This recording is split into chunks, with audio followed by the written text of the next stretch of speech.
adalah surah yang berada di urutan terakhir dalam Al-Quran, yaitu surah ke-114. Adik-adik, ada yang tahu tidak ya surah An-Nas terdiri dari berapa ayat? Betul sekali, surah An-Nas terdiri dari 6 ayat, yang mana setiap ayat dalam surah An-Nas mengandung kata An-Nas, yang artinya manusia. Adik-adik Sobat Thawaf, surah An-Nas termasuk ke dalam golongan surah Makkiyah, yang mana surah ini diturunkan di kota Mekah di saat Rasulullah belum berhijrah ke Madinah. Surah An-Nas dan surah Al-Falaq termasuk ke dalam surah Mu'awwizatain atau 2 surah perlindungan. Setelah mengenal tentang surah An-Nas, sekarang mari kita hafalkan surah An-Nas bersama-sama. A'udzu billahi minasyaitonir rajim. Bismillahirrahmanirrahim.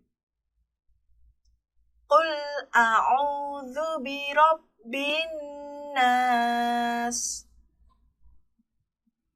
malikin nas, ilahin nas, min syarril waswasil khannas, alladzi yuwaswisu fi sudurin nas, minal jinnati wan nas.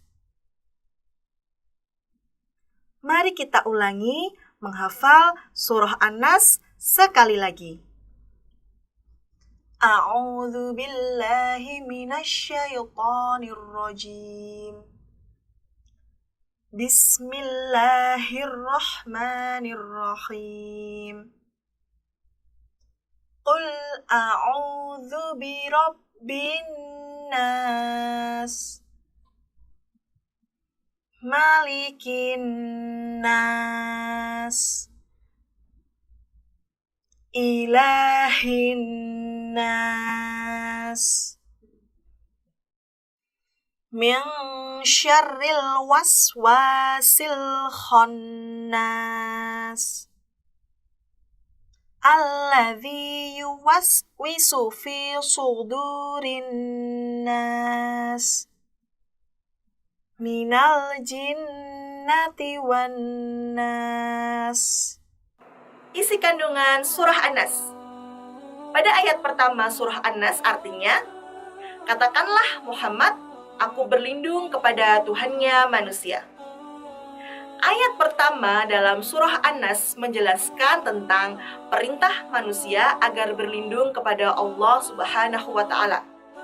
Berlindung kepada Allah Subhanahu wa Ta'ala yaitu meminta perlindungan dari segala kejahatan yang datang dari jin dan manusia.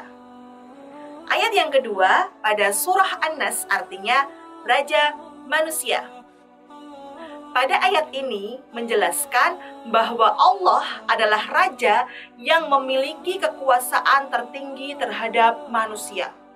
Dan adik-adik Sobat Thawaf harus tahu nih, bahwa kekuasaan yang Allah punyai itu sangatlah sempurna.